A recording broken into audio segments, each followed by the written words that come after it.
I frequently have discussions with people for many reasons about life being pointless. So there's two discussions that I have. First of all, when I talk to people about ego death, so as soon as I say, well, my life was a lot better as soon as the ego died, they always go, well, what's the point in living then? Who do you have to motivate you? Who do you have to drive you? What is your driving force? So that's the first one. And the second case is the more troubling case, because I don't care if you believe me or not, like ego death, people keep telling me the idea of ego death is an idea. Yeah, of course the idea of ego death is an idea. But if the ego actually dies, it's gone and dead. So that's like saying I'm an alcoholic and I'm going to have the idea of giving up alcohol. And I'm still an alcoholic. But I can be an alcoholic and actually give up drinking alcohol. And then I'm no longer an alcoholic. So this is exactly what I'm saying. You're an egoholic. And as soon as you give up your ego, you'll be free. And this is what I'm saying. So all these discussions about it's an idea of living. What I'm more concerned, so this is like, I don't care what people say about what I'm saying, because I'm going to repeat the same thing over and over for the rest of my life, because all I know is this is the truth. And I'm going to use different words to say the same thing, but people, yes, I don't need to defend myself. I don't care what people say.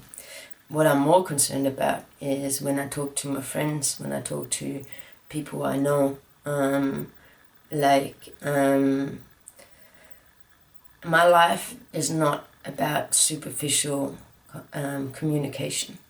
I can feel people a little bit better. So if they're my friend, I can feel if they're stressed. I can feel if there's something bothering them. They may deny it, but I'm super sensitive to the world around me now, thanks to ego death. So if the mind is completely free and you're hanging out with your friend, you can suddenly feel like you feel a little bit nervous or anxious or stressed, and you know it's not coming from you because you're not thinking, you're not anxious, you're not stressed. You can feel it from the person that you love. I use this term widely because I really do love my friends. Like there's no, either I love you or I don't know you yet. No, or I keep my distance. Like it's, anyway, it's not quite as simple, but I dearly love my friends, like more than most husbands probably love their wives, or the other way around. So I dearly love my friends, so I can tell.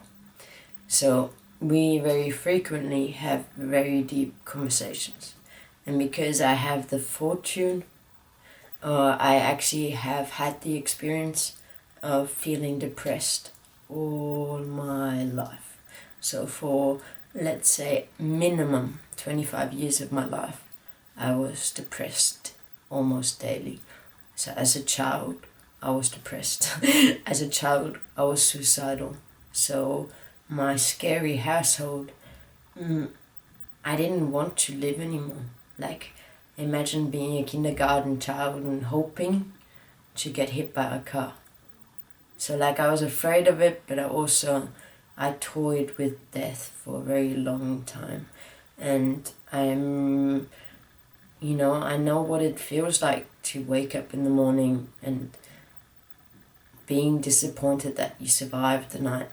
I know what it's like to cry yourself to sleep every night. I know what it's like to just feel this empty, hollow, like it feels like a heavy blanket, like that's weighing you down. And so, well, what I need to say when it comes to this is I absolutely went to a psychiatrist, a psychologist, and got antidepressants, and more importantly, I got sleeping tablets, because I hate the idea of taking medication, but I was faced I was still married at the time, and I was like, it's either you're gonna kill yourself, you're gonna go out to go kill yourself, or you're gonna go to the doctor and you're gonna admit that you're feeling depressed.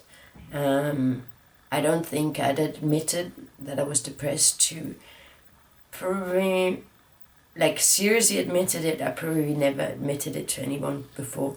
Like, I joke about it all the time. So, like, I would make reference to the pointlessness of my life and how everybody hates me and nobody, but I'd never went to the doctor to admit that, hey, I have a serious problem. Luckily for me, he took it very seriously. He gave me medication to try and help me straight away. He sent me to the psychiatrist within a short amount of time. I was in psychiatric care. When I went there, I didn't think I was that depressed. I didn't think I was that anxious. I didn't think there was that much wrong with me, or I thought that I could really, I learned enough about psychology in the books from YouTube, and I had quite a firm grasp on the theoretical nature of psychiatry and psychology. I wanted to study psychology for a while. It would have been a good idea, but this is how lazy I was. There was an entrance exam. I didn't want to do it, so I studied chemistry instead. So anyway, I thought about going to a psychiatrist, psychologist to get help for a long time, but I was afraid to admit that I'm depressed. I thought it was a sign of weakness. It was something we're not supposed to deal with. It's something abnormal, unnatural, strange, weird, and like I also was convinced. I was sure my life is so messed up. This was while I was still married, so just my childhood messed me up so much. I'm never gonna get over it. I'm always gonna be in all honesty, like in my head, I went, if I don't turn out a junkie, like a heroin addict, then I've done pretty well for myself in my life.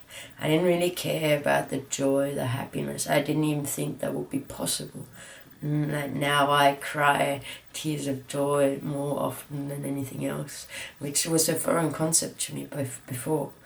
So I just wanted to reiterate this, because I'm not trying to be some spiritual guru, anything. I'm a real human person with real life problems, and this is why I'm speaking to you. And when you feel depressed, if you feel like you wake up every morning and you feel this heaviness, when you feel like there's no point to life, and when you feel like the worst thing is that everybody always thinks nobody needs me. It'd be easier for everybody if I was gone. This is the most heartbreaking thing to hear from your friend. All you want to do is break down and cry and tell them, look, I love you. I need you. I respect that it's your life and you have the choice to take it if you want to, but you don't even understand the impact that would have on my life.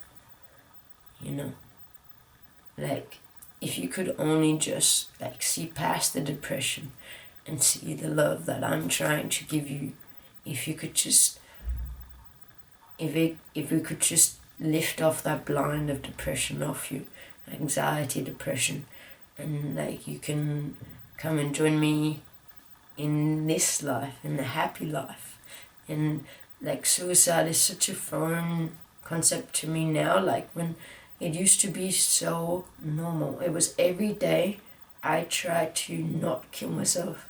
It wasn't what's the day gonna bring? It was try not to die. And then I'd go to sleep and go, hopefully it'll be better tomorrow, and it wasn't. It wasn't. One of the main things was surely that I was sleeping next to the devil, more or less. My husband was, I'm sure that I knew deep down he was not good for me, always doing me harm, but only subconsciously. So I'm sure this played a part, like waking up and sleeping next to him, not feeling loved and feeling neglected is the wrong word, but he said he loved me, but I didn't feel loved. And it felt very lonely and isolated and scary. Not scary, I just wanted to die. I lived on the 5th floor, which wasn't very convenient because it was a very easy access to suicide at any given point. So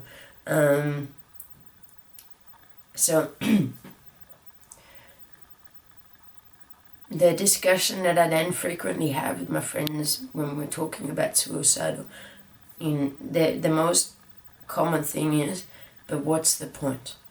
I'm suffering, I'm not doing any good, I'm not a superstar, I'm not famous, I haven't achieved anything, I don't have a career, I don't have money, I don't have a car, whatever.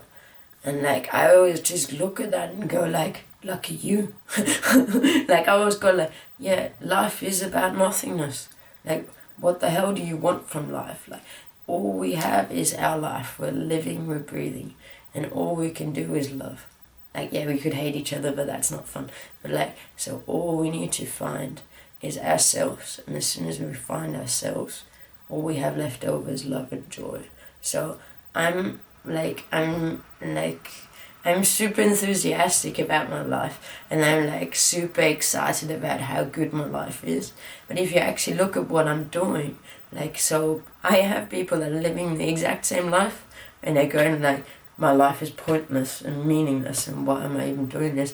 And I'm looking at them and go like, but you were there, did you see? Like, and so like, to me, the minute, humblest little signs of beauty, they make my day. And like, also, I'm not looking for it, but basically my life consists of beautiful, lovely moments, love shared between human beings. It doesn't have to involve me at all.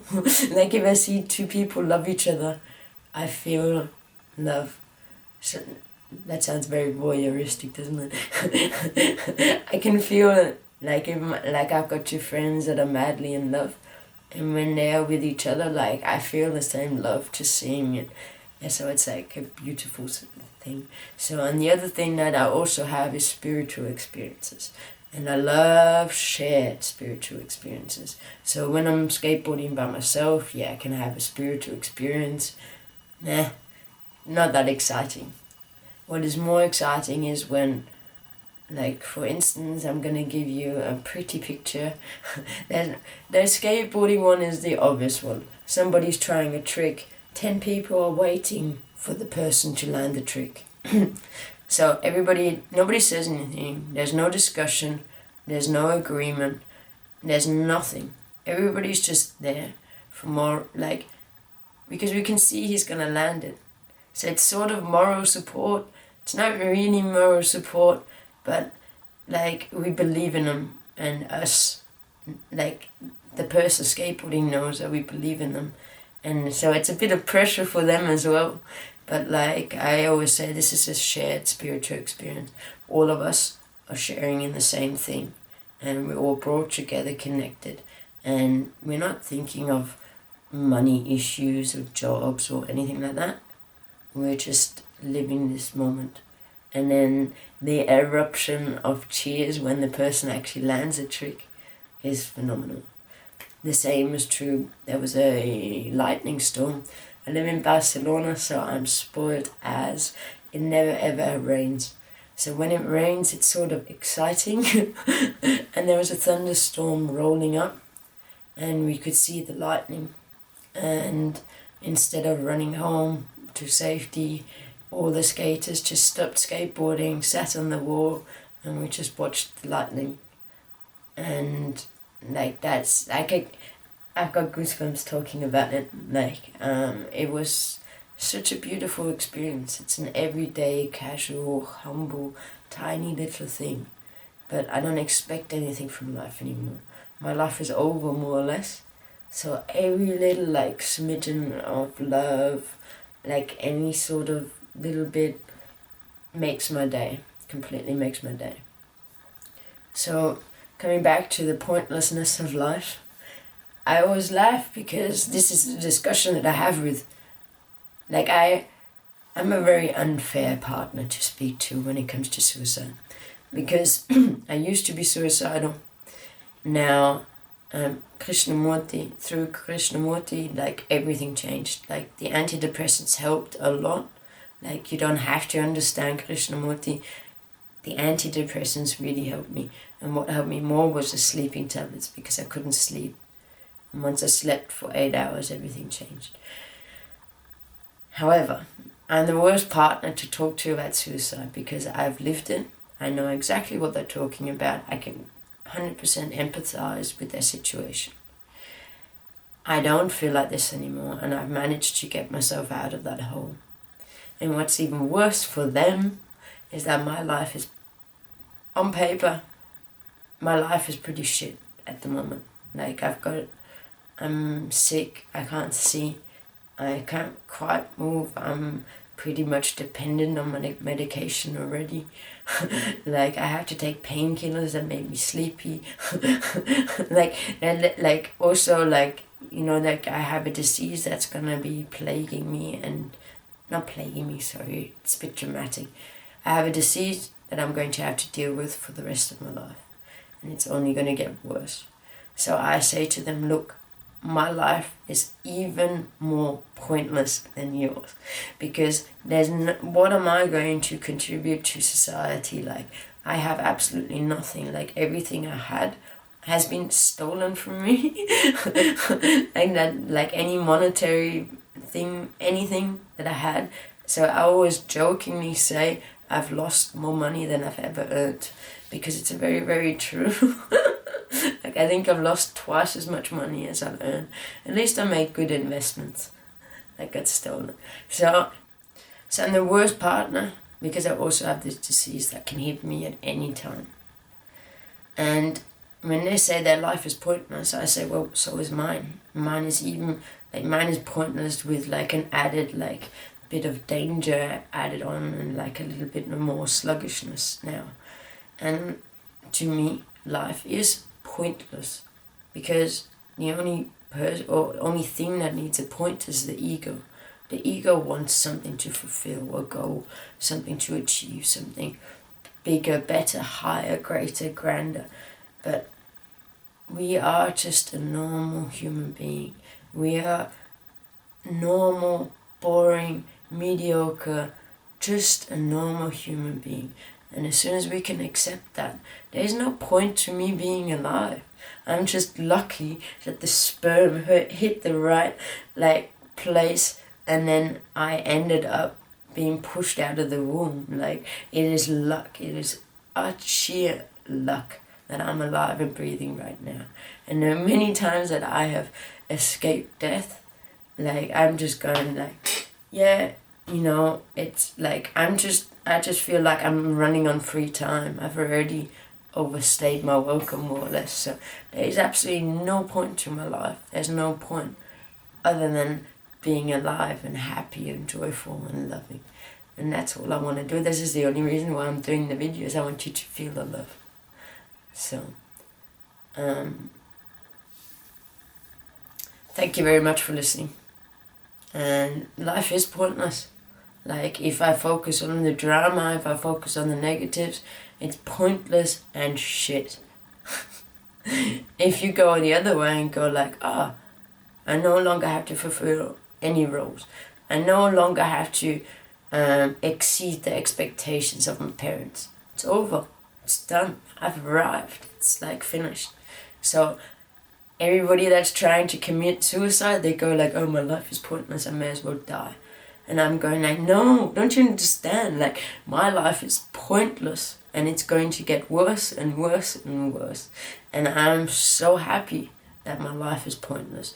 Before, when I was trying to achieve something, I was struggling, I was miserable, because what I was trying to achieve wasn't me. Now I can finally accept myself for who I am.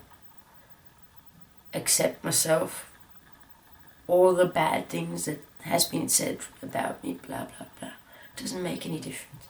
Just accept yourself for who you are, and then You don't need that ego anymore. The ego is just a defense mechanism. It's childish and petty. So all you need to do is accept yourself for who you are. And if you're depressed, please go talk to a psychiatrist as well. I took medication first, and it helped me massively. Thank you very much for listening. One love.